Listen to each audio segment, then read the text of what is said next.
ഓം ശ്രീ ഗുരുഭ്യോ നമ. അമൃത വിദ്യാലയത്തിൽ പഠിപ്പിക്കുന്ന ഒരു ബ്രഹ്മചാരിണി. അവിടെയുള്ള ബ്രഹ്മചാരിണിമാർ ഊഴമിട്ടാണ് വള്ളിക്കാവിലേക്ക് ദർശനത്തിന് പോവുക. എല്ലാവർക്കും ഒരുമിച്ച് പോകാനാവില്ലല്ലോ. അതിൽ ഒരു ബ്രഹ്മചാരിണി അമ്മയെ കാണാൻ പോകുന്നവരോട് തൻ്റെ പ്രാർത്ഥന കൂടി അറിയിച്ചു വിടും. തൃക്കരത്താലെ അമ്മ എന്തെങ്കിലും പ്രസാദമായി കൊടുത്തുവിടണമെന്നും അവർ തീവ്രമായി എന്നും ആഗ്രഹിച്ചിരുന്നു. ഒരിക്കൽ അവർ അമ്മയുടെ കാര്യം പറഞ്ഞു.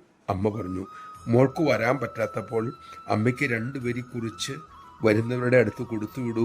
അമ്മ പ്രസാദമായി ഉണ്ടയും കൊടുത്തുവിടാം. അത് കേട്ടപ്പോൾ അത്യാഹ്ലാദമായി. അടുത്ത പ്രാവശ്യം സഹബ്രഹ്മചാരിണിമാർ പോയപ്പോൾ അവർ കത്തെഴുതാനിരുന്നു. ഒരു വരി പോലും എഴുതാൻ കഴിഞ്ഞില്ല. മറ്റുള്ളവർ യാത്രയായി. തിരിച്ചു വന്നപ്പോൾ അവർ അമ്മ കൊടുത്തുവിട്ട അരിയുണ്ട ഈ ബ്രഹ്മചാരിണിക്ക് നൽകി. എന്നിട്ട് പറഞ്ഞു, ഇത് തന്നുകൊണ്ട് അമ്മ ഞങ്ങളോട് പറഞ്ഞു, ഇത് വരാത്ത മോൾക്ക് കൊടുക്കൂ. ആ ബ്രഹ്മചാരിണിക്ക് വളരെ ഇഷ്ടമായിരുന്നു അരിയുണ്ട. ആനന്ദാശ്രുക്കളോടെ അവർ ആ പ്രസാദം വാങ്ങി. നമഃശിവായ. അമ്മ ഒരു നാളും നമ്മെ മറക്കില്ല, അകറ്റില്ല. ആ ചിറകിനടിയിൽ നിന്നും നാം പറന്നകലാതിരുന്നാൽ മാത്രം മതി. അതിനുള്ള വിവേകവും വൈരാഗ്യവും അനുഗ്രഹവും അമ്മ തന്നെ നമ്മിൽ ചൊരിയട്ടെ.